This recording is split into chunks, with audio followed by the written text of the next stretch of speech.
और इस वक्त की खबर आ रही है बुलंदशहर से, जहां कस्बा अहमदगढ़ में चल रहे 108 कुंडिया यज्ञ में राज्य महिला आयोग की अध्यक्ष बबीता चौहान ने भाग लिया। आपको बता दें, शांति कुंज हरिद्वार गायत्री परिवार के इस आयोजन के बाद वे अपने पैतृक गांव खकुड़ा पहुंची, जहां डोन लगाड़ों और फूल मालाओं से उनका भव्य स्वागत किया गया। महिला आयोग के अध्यक्ष बनने के बाद वह पहली बार अपने गाँव पहुंची। बबीता चौहान ने परिजनों और ग्रामीणों से मुलाकात की। उन्होंने कहा, प्रधानमंत्री नरेंद्र मोदी और मुख्यमंत्री योगी आदित्यनाथ ने महिलाओं को हर क्षेत्र में सम्मान दिलाया है। ग्रामीणों ने जगह जगह उनकी गर्मजोशी से स्वागत भी किया। देखिए हमारे सहयोगी प्रदीप पंडित की एक खास रिपोर्ट। तक गांव पहुंची हैं और आप 108 कुंडिया यज्ञ में भी शामिल हुई हैं, कैसा महसूस कर रही हैं और क्या संदेश देना चाहती हैं क्षेत्र की जनता को? निश्चित रूप से कि मुझसे ज़्यादा खुशनसीब कोई नहीं होगा कि मैं अपने गांव भी पहुंचने वाली हूं और यहां अपने गांव के बराबर में एक अहमदगढ़ जगह है, जहां आपने देखा है कि 108 कुंडिया महायज्ञ यहां हो रहा है। तो सबसे बड़ा सौभाग्य यह भी है कि मैं थोड़ी देर के लिए सही पर उस आयोजन में सौभाग्यता मेरी रही और मुझे यहाँ आशीर्वाद लेने का मौका मिला। तो पहले तो मैं अगर यज्ञ की बात करूं तो मैं कहूँगी कि वो क्षेत्रवासी बहुत सौभाग्यशाली हैं जहाँ इस तरह के आयोजन होते हैं। तो निश्चित रूप से मैंने तो अभी भी ये कहा और मैं हर मंच से, हर व्यासपीठ पे जहाँ भी मुझे मौका मिलता है जाने का गुरु जी के सानिध्य में, मैं हमेशा कहती हूँ कि क्योंकि भारत के संस्कार और भारत की परंपरा, भारत की संस्कृति, भारत का सनातन ऐसे ही आयोजनों से जुड़ा हुआ है। तो मैं तो ये कहती हूँ कि अगर भारत के संस्कारों को जिंदा रखना है और संस्कृति को बचाना है तो ऐसे आयोजनों में विद परिवार, विद फैमिली पहुँचना चाहिए, वहाँ बच्चों को भी लेके जाना चाहिए। आज जो हमारे युवा इतने भटक रहे हैं, मुझे लगता है कि जब वो ऐसे आयोजनों में आते हैं तो उनका कहीं ना कहीं थोड़ा सा ये लगता है कि भाई हमारे संस्कार क्या हैं या हमारे देश की जो संस्कृति है वो किस तरह से है। तो इसके माध्यम से उनमें थोड़ा सा एक जागरूकता आती है। तो मुझे लगता है कि इस आयोजनों में ऐसे में आना चाहिए और मैं इसके जितने भी इसके आयोजक हैं इस प्रोग्राम के, उन सब का बहुत बहुत आभार व्यक्त करती हूँ कि इतने साल इतने एक हफ्ते से लगातार कहीं भी यह हवन यज्ञ करते हैं और इतनी शिद्दत के साथ उस हवन को पूरा करते हैं। तो मैं तो यही कहूँगी कि सबका बहुत हृदय से आभार व्यक्त करती हूँ कि इन लोगों का तो मुझे लगता है कि उपकार है एक तरह से समाज पे कि जो कुछ ना कुछ अच्छा देने का काम कर रहे हैं। तो मैं तो सबका हृदय से आभार व्यक्त करती हूँ, यही कहना चाहूँगी। और रहा सवाल गांव का कि मैं अपने गांव जा रही हूँ आज, तो ये क्योंकि मैं आज यहाँ आने का मुझे सौभाग्य मिला है इसलिए गांव जाने का सौभाग्य मिला है। अभी तक मैं नहीं गई पिछले 1-1.5 साल से, बट आज मुझे यहाँ आना था तो बगल में ही गांव था, तो गांव में भी सबने ज़िद किया कि, और मेरा भी मन था कि मुझे कम से कम एक बार अपने गाँव ज़रूर जाना चाहिए। तो यहाँ से निकल के फिर मैं गाँव जा रही हूँ। अच्छा, आप अपने गाँव भी जाने वाले हैं और क्षेत्र की जनता भी आपको बड़ा सम्मान दिया क्षेत्र की जनता ने आपको, और महिलाओं को लेकर क्या कहेंगी जिस तरह से मिशन शक्ति का भी सरकार द्वारा अभियान चलाया जा रहा है? देखिए, अगर मैं इसके नाते कहूँ महिला आयोग के अध्यक्ष होने के नाते, तो मैं ये तो नहीं कहूँगी कि मैं सिर्फ यहाँ के लिए कर रही हूँ। मेरा तो प्रयास है कि मैं पूरे उत्तर प्रदेश की महिलाओं को पूरी तरह सशक्त कर पाऊँ, क्योंकि जिसमें दोनों सरकारों का बहुत योगदान है। आज हमारी जब केंद्र सरकार की सरकार है, चाहे हमारे प्रदेश में हमारी सरकार है, हर दोनों का फोकस यही है कि हम महिलाओं के सशक्तिकरण पर कैसे काम कर सकते हैं, महिलाओं को सशक्त कैसे बना सकते हैं, उसी में हमारी भी मुख्य भूमिका रहती है। तो मैं तो यही चाहूँगी कि जहाँ भी मैं जा रही हूँ, अगर अपने गांव की बात करूँ, अपने क्षेत्र की बात करूँ, यहाँ की बात करूँ या पूरे उत्तर प्रदेश की बात करूँ, कि महिलाएं कैसे सशक्त होती हैं, हमें इस पर चर्चा करना चाहिए। सरकार की इतनी योजनाएं, हमें इस पर बात करना चाहिए, क्योंकि योजनाएं भी वो महिलाओं को सशक्त करने के लिए। क्योंकि आज मैं कह सकती हूँ केंद्र या प्रदेश दोनों की सरकार के लिए कि माननीय मुख्यमंत्री या जितना चिंतित है महिलाओं की सुरक्षा के लिए, महिलाओं की शिक्षा के लिए, महिलाओं के स्वास्थ्य के लिए, तो ऐसी डबल इंजन की सरकार जब दोनों महिलाओं के लिए इतना काम कर रही है, तो निश्चित रूप से कि देश की दिशा और दशा दोनों बदलने वाली हैं और बहुत जल्दी एक मुख्य धारा में महिलाओं का समायोजन होगा।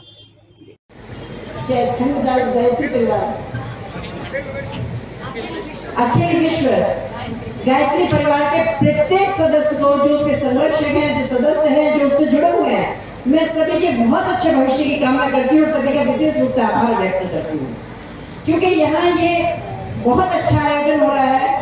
और कहना चाहिए कि ये नवरात्रि के बहुत ही पवित्र दिन है कि हम सब माता रानी की पूजा भी घर में कर रहे हैं। इतना सुंदर हम हवन के सब साक्षी बने हुए हैं। 108 कुंडिया हवन जिसको बहुत पवित्र माना जाता है। हम और आप जितने इस यज्ञ कुंड में बैठे हुए हैं, यहाँ जो सब हवन कर रहे हैं, सब हम बहुत सौभाग्यशाली हैं। और मैं कहना चाहूंगी कि ये परमात्मा की कभी कभी विशेष कृपा होती है कि जब हमें इन सब में भागीदारी होने के मौका मिलता है, ये हमें सौभाग्य प्राप्त होता है। मंच पर आसीन मेरे पिताजी भी बैठे हुए हैं, मेरे भाई भी बैठे हुए हैं यहाँ, और मैं तो यही कहूंगी कि ये मैं अपने क्षेत्र में, अपने घर में, मैं यहीं की रहने वाली हूँ, आप ही के बीच की हूँ, और मुझे आज आने का सौभाग्य यहाँ आप लोगों के बीच में मिला है। तो मैं तो बता ही नहीं सकती कि मेरे पास शब्द कम है, मेरी भावनाएं बहुत ज़्यादा हैं आप लोगों के लिए।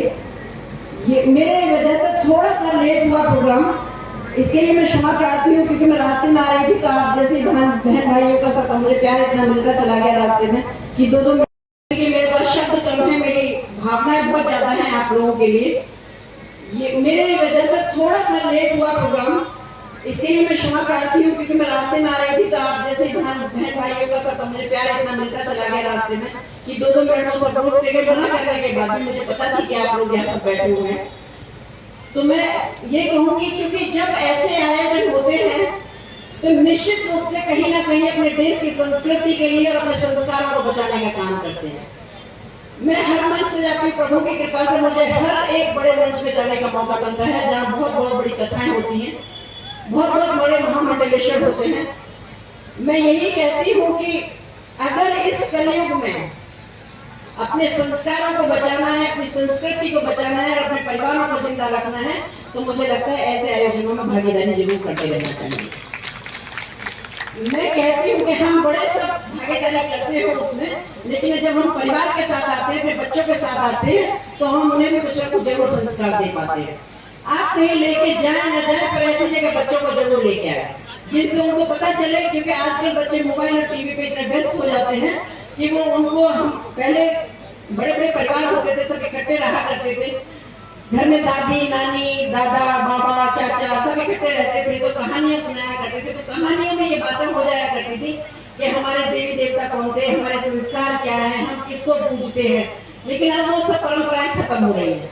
हमारे बच्चों को नहीं पता कि हमारे क्या संस्कार है, तो उनमें भी एक संस्कारों की जो भुट्टी बचपन में पिलाई जाती है, उनको जिंदा रखने के लिए ऐसे आयोजनों में आना बहुत ज्यादा जरूरी है।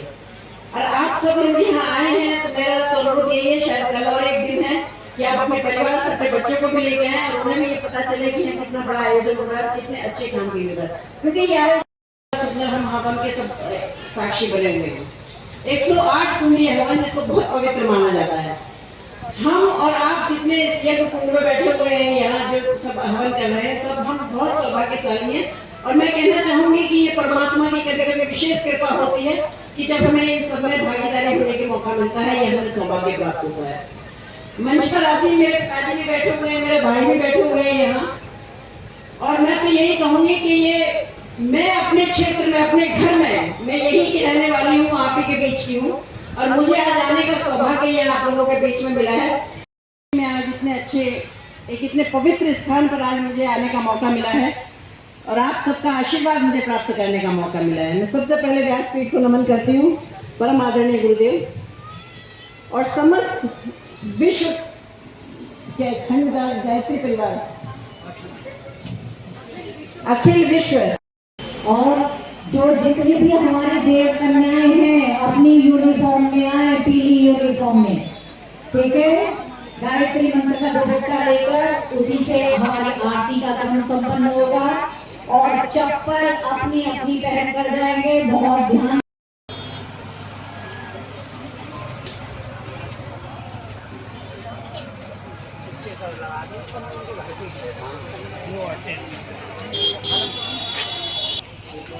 यहाँ कुछ फोट ले लो।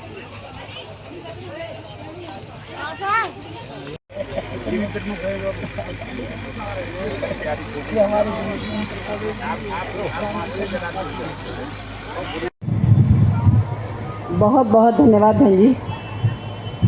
ये मेरा सौभाग्य है कि मैं आज इतने अच्छे, एक इतने पवित्र स्थान पर आज मुझे आने का मौका मिला है। सौभाग्यशाली है, इस क्षेत्र में रहने वाले भी सौभाग्यशाली लोग हैं कि जिस क्षेत्र को इस गायत्री परिवार ने यहाँ चुना और यहाँ हवन हो रहा है। तो महाराज जी, मैं आपका जो